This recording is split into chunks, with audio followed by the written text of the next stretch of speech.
অনেক মায়েরাই কমপ্লেন করেন যে বাচ্চা বুকের দুধ পাচ্ছে না বা বুকের দুধ আসছে না। তো অনেকেই কিন্তু প্রপার ব্রেস্ট ফিডিং টেকনিক জানেন না। তো যে সকল মায়েরা ব্রেস্ট ফিডিং টেকনিক জানেন না তাদের জন্য এই ভিডিওটা। দেখুন বাচ্চাকে এখানে কিভাবে হোল্ড করেছে মা।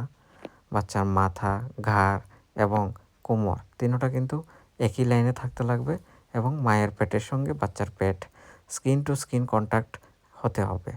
এতে করে মা এবং শিশুর বন্ডিং সুদৃঢ় হয় এবং বাচ্চাও পর্যাপ্ত পরিমাণে বুকের দুধ পেয়ে থাকে।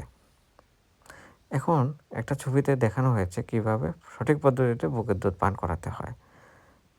নিপলটা নাক বরাবর আনলে দেখবেন বাচ্চা মুখ খুলে দিয়েছে বড় করে। এরপর নিপলটা এই পদ্ধতিতে বাচ্চার মুখে ঢুকিয়ে দিন।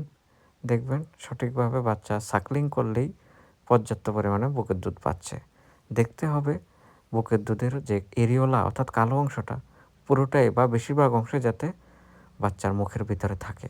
এতে করে বাচ্চা প্রচুর পরিমাণে বুকের দুধ পেয়ে থাকে। এখানে দেখানো হয়েছে কোনটা গুড টেকনিক আর কোনটা ব্যাড টেকনিক। ব্যাড টেকনিকে শুধু নিপলটা কামড়ে থাকে বাচ্চা। এতে করে বাচ্চা পর্যাপ্ত পরিমাণে বুকের দুধ পায় না এবং মায়েরাও কমপ্লেন করে থাকে যে বাচ্চা বুকের দুধ পাচ্ছে না বা বুকের দুধ আসছে না।